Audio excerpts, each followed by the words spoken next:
ଜୟ ଶ୍ରୀରାମ। ଆଜି ଆମେ ଜାଣିବା ଶ୍ରୀରାମ ନବମୀରେ କେଉଁ ମନ୍ତ୍ର ଜପ କଲେ ଆପଣମାନେ ଶୁଭ ଆଶୀର୍ବାଦ ପାଇବେ। ରାମ ନବମୀ ହେଉଛି ପ୍ରଭୁ ଶ୍ରୀରାମଙ୍କ ପବିତ୍ର ଜନ୍ମଦିନ, ଯାହା ପ୍ରତିବର୍ଷ ଚୈତ୍ର ମାସର ଶୁକ୍ଳପକ୍ଷ ନବମୀ ତିଥିରେ ପାଳିତ ହୁଏ। ଚଳିତ ବର୍ଷ 26 ମାର୍ଚ୍ଚ 2026ରେ ରାମ ନବମୀ ପାଳିତ କରାଯାଉଛି।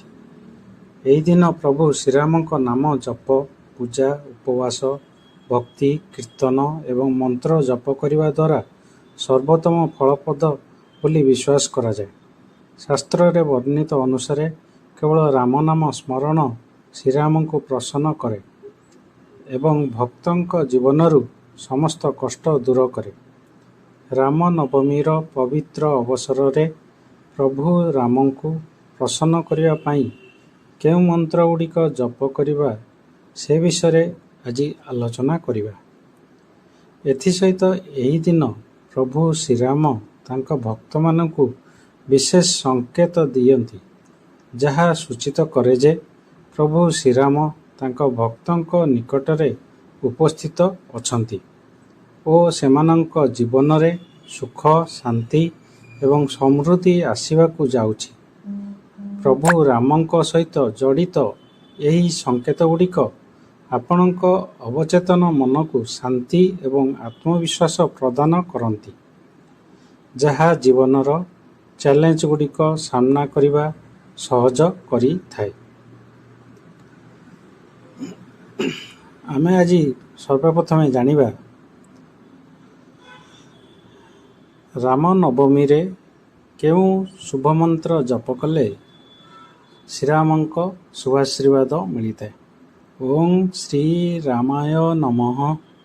ରାମ ରାମେତି ରାମେତି ରମେ ରାମେ ମନୋରମେ ସହସ୍ର ନାମ ତତୁଲ୍ୟମ୍ ରାମ ନାମ ବରାନନେ। ଓଂ ଦଶରଥାୟ ବିଦ୍ମହେ ସୀତାବଲ୍ଲଭାୟ ଧୀମହି ତନ୍ମୋ ରାମ ପ୍ରଚୋଦୟାତ ତନ୍ମୋ ରାମ ପ୍ରଚୋଦୟାତ।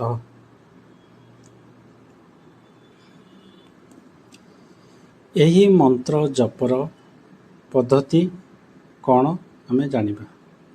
ପ୍ରଥମେ ସ୍ନାନ କରନ୍ତୁ, ପୂଜା ସ୍ଥାନକୁ ସଫା କରି ବସିଯାଆନ୍ତୁ।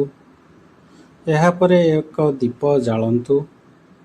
ଭଗବାନ ଶ୍ରୀରାମଙ୍କ ମୂର୍ତ୍ତି କିମ୍ବା ଫଟୋଚିତ୍ର ସମ୍ମୁଖରେ ମନକୁ ଏକାଗ୍ରତ କରନ୍ତୁ ଏବଂ ଧ୍ୟାନ କରନ୍ତୁ। ରୁଦ୍ରାକ୍ଷ କିମ୍ବା ତୁଳସୀ ମାଳା ବ୍ୟବହାର କରି ପୂର୍ଣ୍ଣ ନିଷ୍ଠାର ସହିତ ମନ୍ତ୍ର ଜପ କରନ୍ତୁ। ଏହି ମନ୍ତ୍ର ଜପ କରିବାରେ କି ଲାଭ ଆମକୁ ମିଳିଥାଏ? ମନ୍ତ୍ର ଜପ କରିବା ଦ୍ୱାରା ମନ ଶାନ୍ତି ହୁଏ ଏବଂ ଏକାଗ୍ର ହେବାର କ୍ଷମତା ଉନ୍ନତ ହୁଏ। ଏହା ଚିନ୍ତାଧାରାର ଚଞ୍ଚଳତାକୁ ନିୟନ୍ତ୍ରଣ କରେ। ମନ୍ତ୍ରର ନିୟମିତ ଜପ ଶରୀରରେ ସକାରାତ୍ମକ ଶକ୍ତିକୁ ବୃଦ୍ଧି କରେ। ମନ୍ତ୍ର ଜପ ସମୟରେ ଉତ୍ପନ୍ନ ହେଉଥିବା ଶବ୍ଦ ତରଙ୍ଗ ଆତ୍ମବିଶ୍ୱାସ ଏବଂ ଆତ୍ମସମ୍ମାନ ବୃଦ୍ଧି କରେ। ମନ୍ତ୍ର ଜପ କରିବା ଦ୍ୱାରା ହୃତ୍ସ୍ପନ୍ଦନ ନିୟନ୍ତ୍ରଣ ହୁଏ ଏବଂ ରକ୍ତଚାପ ସ୍ୱାଭାବିକ ହୁଏ। ଏହା ଜଣେ ବ୍ୟକ୍ତିଙ୍କୁ ଈଶ୍ୱରଙ୍କ ସହିତ ସଂଯୋଗ କରିବାରେ ସାହାଯ୍ୟ କରେ। ଏବେ ଆମେ ଜାଣିବା ଏହି ବର୍ଷ ରାମନବମୀର ତିଥି ବିଷୟରେ। ନବମୀ ତିଥି ଆରମ୍ଭ 26 ମାର୍ଚ୍ଚ 2026 ସକାଳ 11:48। ନବମୀ ତିଥି ଶେଷ 27 ମାର୍ଚ୍ଚ 2026 ସକାଳ 10:06। ପୂଜା ପାଇଁ ଶୁଭ ସମୟ ସକାଳ 11:13ରୁ ଅପରାହ୍ନ 1:41 ପର୍ଯ୍ୟନ୍ତ ହେବ। ମଧ୍ୟାହ୍ନ କାଳ, ଯାହାକୁ ଭଗବାନ ରାମଙ୍କ ଜନ୍ମ ସମୟ ବୋଲି ବିଶ୍ୱାସ କରାଯାଏ, ସେହି ସମୟଟି ହେଉଛି ମଧ୍ୟାହ୍ନ 12:27ରେ ହେବ। ଏବେ ଆମେ ଆଲୋଚନା କରିବା ରାମ ନବମୀରେ ପ୍ରଭୁ ରାମଙ୍କ ଆଶୀର୍ବାଦର ସଂକେତ ବିଷୟରେ। ପ୍ରଥମେ ଜାଣିବା ହଠାତ୍ ଶାନ୍ତି ଏବଂ ସନ୍ତୋଷର ଅନୁଭବ। ଯଦି କୌଣସି ସ୍ପଷ୍ଟ କାରଣ ବିନା ଆପଣ ଗଭୀର ଶାନ୍ତି ଏବଂ ସନ୍ତୋଷ ଅନୁଭବ କରନ୍ତି, ତେବେ ଏହା ଭଗବାନ ରାମଙ୍କ କୃପାର ଏକ ସଂକେତ। ତାଙ୍କ କୃପା ଦ୍ୱାରା ଆପଣଙ୍କ ମନ ଶାନ୍ତ ଅଛି ଏବଂ ଆପଣ ଯାହା କରୁଛନ୍ତି କିମ୍ବା ହାସଲ କରୁଛନ୍ତି ସେଥିରେ ଆପଣ ସନ୍ତୁଷ୍ଟ। ଏହି ସଂକେତ ଆପଣଙ୍କର ଆଭ୍ୟନ୍ତରୀଣ ସନ୍ତୁଳନକୁ ପ୍ରତିଫଳିତ କରେ। ଏବେ ଜାଣିବା ଦ୍ୱିତୀୟରେ ରାମ ନାମର ସ୍ୱତଃସ୍ଫୂର୍ତ୍ତ ସ୍ମରଣ।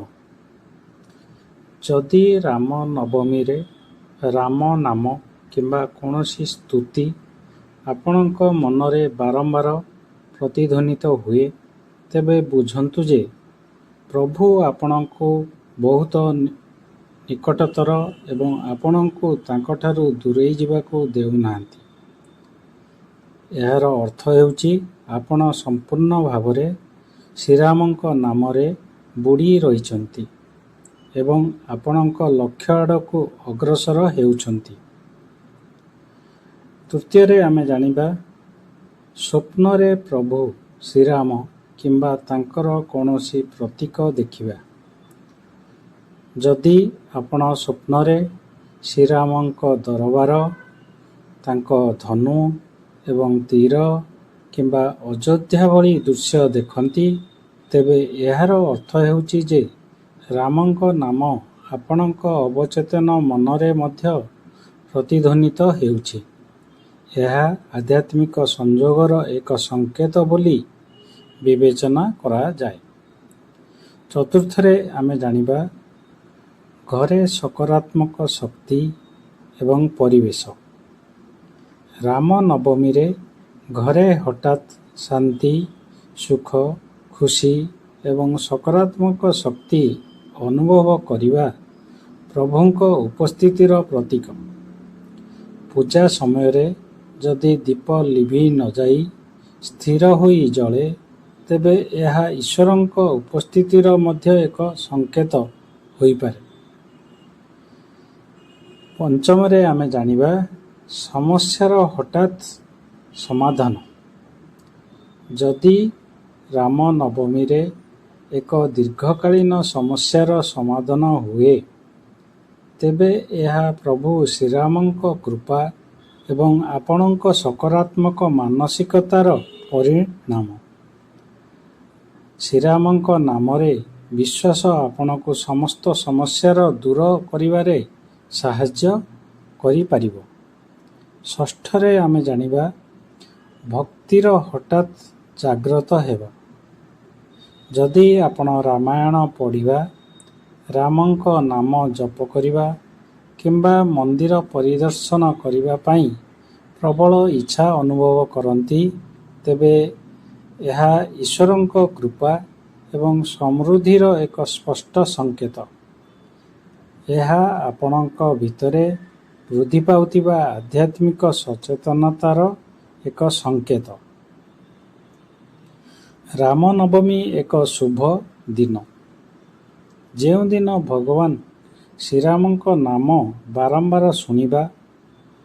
କୌଣସି ପକ୍ଷୀ କିମ୍ବା ଗାଈ ହଠାତ୍ ଆପଣଙ୍କ ଘର ନିକଟକୁ ଆସିବା, ବିନା କାରଣରେ ଖୁସି ଅନୁଭବ କରିବା କିମ୍ବା ସକାରାତ୍ମକ ଚିନ୍ତାଧାରା ଆସିବା ଆପଣଙ୍କ ଜୀବନରେ ସୌଭାଗ୍ୟ ଏବଂ ସମୃଦ୍ଧିର ସଂକେତ ବୋଲି ବିବେଚନା କରାଯାଏ।